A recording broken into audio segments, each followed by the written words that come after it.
Well, next up, we're talking about US ownership in football. Mark's written on this. 11 of the 20 Premier League clubs are majority owned by American individuals, families, celebrities, or private equity groups, as are 9 of the 24 championship sides, including, of course, Wrexham and Birmingham. What could it mean for the future of the Premier League and indeed the entire English football pyramid? Mark, why are English clubs so attractive to US investors? Well, it depends who you ask and what their motivations are, but what I've been told, it's generally a good option in terms of it's a great financial investment. You know, since the 2008 financial crash, the global crash, the US market has recovered much more quicker than the European and particularly the UK market. So there's a lot of spare cash swirling around in the US, and people who want to invest in sports clubs or sports franchises are finding a lot more value in the UK market than in the US market. For instance, the Boston Celtics, the famed NBA team went for $6 billion earlier this year. And Chelsea were sold, 3 years ago for £2.5 million. So there's a lot more value and potential growth in the UK market. But I think what kind of triggered my interest was, funnily enough, was Snoop Dogg investing in Swansea. It's like, well, why is Snoop Dogg investing in Swansea City, a club in the lower league or the lower ranks of the Championship at the time? But it just shows you the impact maybe of Rob and Ryan at Wrexham, that they brought this kind of celebrity glow to the idea of owning an English football club. But the Premier League is where it's at. And I think also with 11 clubs now majority owned by US owners, it does bring into question the 14-6 cut-off point. As we know, for any major changes to be applied or imposed in the Premier League, it needs a 14-6 majority vote. And that's what triggered my interest in this piece, because once we get to 14, and it could happen next season if we get 3 non-American clubs relegated and 3 US-owned clubs coming up, would that make a difference? And funnily enough, from going into it thinking it would, it seems like it probably wouldn't, because I don't think all these American ownership groups march in step. I mean, you know, you guys both work closely with clubs that are American owners. They're all different, aren't they? United are different to Arsenal, who are different to Chelsea. So I don't know. I mean, James, what's your view on American ownership? Is it something that's going to take us down the inevitable road to, I don't know, no transfers outside of, you know, the draft, I guess, or no relegation, salary caps? How do you see it going? Well, I mean, one of the elements that I think makes the English market so appealing to US investors is the fact that compared to the American franchises, they are a lot cheaper. And one of the main reasons for that is because there's jeopardy, there's relegation. You're not buying into a guaranteed team in a league every year for eternity and in perpetuity. So a sort of concern I think I would have is when you talk about reaching the 14-6 threshold, that actually that's in all of their interests fundamentally, because it improves their bottom line if they know that they're going to have Premier League football every season forever with no risk. Now, you can then get into another debate about whether that damages the whole product, which I think it does, but you can see the appetite for that. And when you talk about the sort of difference of American owners, you only really need to look at what's happened at Chelsea, I think, in the last sort of 2 or 3 years to sort of see the two parts of it. You know, the brash sort of more Todd Bowley, we're going to come in and tell you how your Premier League works, one of the most successful global exports anywhere in the world. I'm going to come in and tell you on day one, well, you should be doing this and don't do that. And, you know, hey, listen to me and it could be a success. That's sort of been quite sort of marginalized by the other half of the consortium, the private equity side, who are the Clear Lake Capital, Ben Adigbali side, who have kind of come in and been a bit more sort of methodical, been a bit more pragmatic in their approach, and certainly less publicly visible than they were. And it sort of feels as though that's the kind of the two sides of the coin, that you can get the sort of more celebrity side of it, the obviously the Ryan Reynolds example being the most obvious one, but then you also get these kind of slightly faceless private equity firms. And let's be honest, we don't really know sort of what their intentions are. I mean, obviously, Rob, you know, with the Glazers, I mean, you've had to talk about them at length. I mean, I guess you're seeing a different balance of that now with Jim Ratcliffe coming in, and obviously the change of dynamic at United.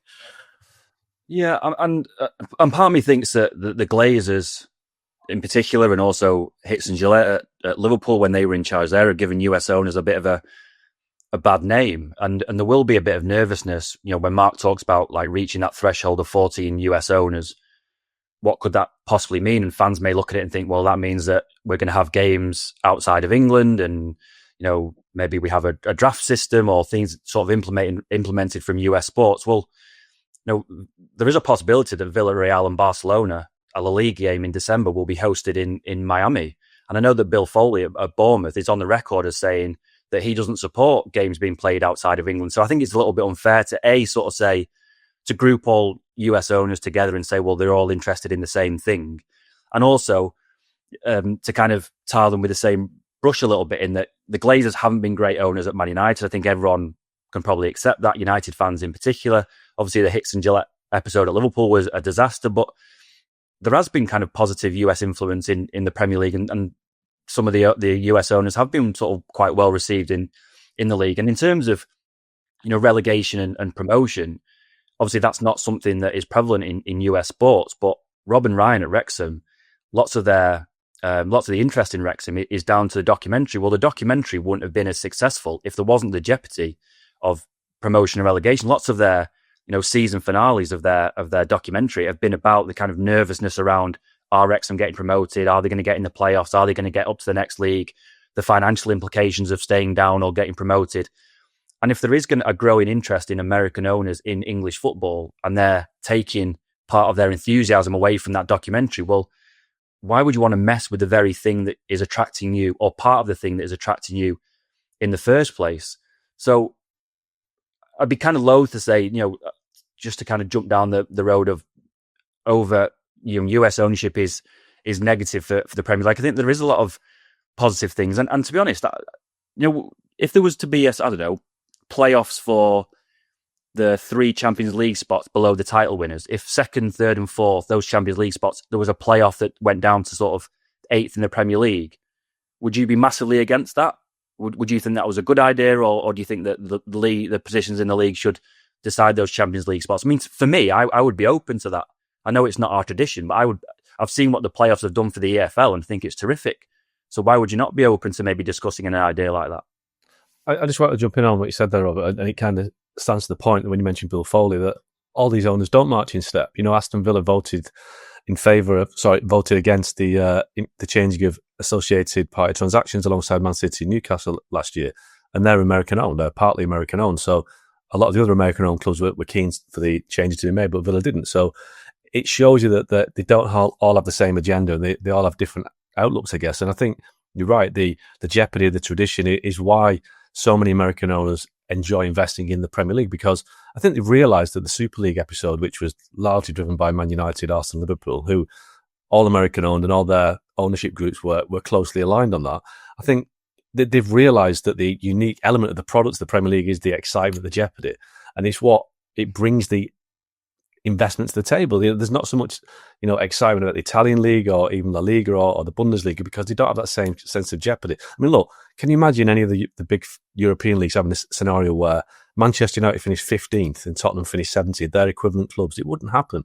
That's how strong the Premier League is. And it has jeopardy, but it also has the excitement and the demand of the product, which enables the television rights to grow, and it enables the ownership groups to have more invested in these groups, because they know that at the end, it's almost like it's recession proof. That is the phrase that was used to me, that Premier League football has been recession proof because of the growth of the broadcasting deal, and it's only going to get bigger with the prospects of direct to consumer deals happening with the broadcast deal. Now, on the Wrexham thing, you're right, Robin, and that the excitement of that TV deal the excitement of their history under Rob and Ryan has been why the documentary is so exciting. And somebody said to me that their success has created what they call a halo effect, whereby other celebrities see what's happened to Wrexham, the associated TV show that's been on the back of it, and they want to slice of that, which is maybe why Snoop Dogg has got involved with Swansea, which is why Will Ferrell's involved with Leeds. They see the opportunity to create an entertainment brand off the back of a football team that can grow their own, entertainment portfolio. So there's so many strands to this, but it's not all about having a 14-6 split, which would enable the American owners to impose NFL-style rules to the Premier League. Just on Wrexham, Mark, I mean, I was struck. I covered a game out in Chapel Hill, Mauricio Pochettino's first game as Chelsea manager, actually. And I couldn't believe that the composition of fans in the stadium was I was going to say 50-50, but if anything, it was probably slightly more Wrexham fans actually than Chelsea fans. The impact is remarkable. Obviously, they're in the Championship this season. They're spending big. They're trying to get in the Premier League. Can you sort of sum up what impact it would have in this conversation, and it's sort of in regard to the US and investment and the sort of attractiveness of it, if they were able to complete the job and to get in the Premier League this season? I mean, I think it would take it to a different level. It would obviously send Wrexham to a different stratosphere, but also the Premier League as well, which is saying something considering how big it is. But you see, Wrexham have become, it's almost like the story of the soccer mums and the people that have often been kind of dismissed in the US for not liking the sports of the NFL, the NBA, and it's kind of created a market for people that weren't overly familiar with the sport and now love it. And Wrexham is their team because they had no kind of connection with football or soccer until Wrexham and the Welcome to Wrexham documentary started to be broadcast. Now, it's been an amazing story, hasn't it? National League to League Two to League One to the Championship, potentially to the Premier League. And it's always been an upward curve. And I'm not sure how the story would go if you had a bit of a dip. You know, let's say they don't get promoted this season. Let's say they finish mid-table in the Championship, and then kind of a bit of reality comes in that it's not really a fairy tale football. It can also be hard. It can be full of disappointments as well. And let's say the worst happened, they got relegated. Now, I don't think that's going to happen, but they've had an up and down start. So it depends on how it goes. But obviously, if they get promoted to the Premier League, then as crazy as it sounds, they would start to rival Man United and Liverpool as the biggest team in North America, which is, I mean, can you imagine saying that 3 years ago? But they do have this massive fan base. And when I've been to Wrexham games, there are tourists from all over the world that want to go to the pub around the corner because they see it on the documentary. It's a crazy story, but they are a phenomenon, really. And I think that the Premier League would certainly welcome Wrexham as part of the league and part of the brand. I'm not sure the biggest clubs will, because it might take away some of their slice of the pie.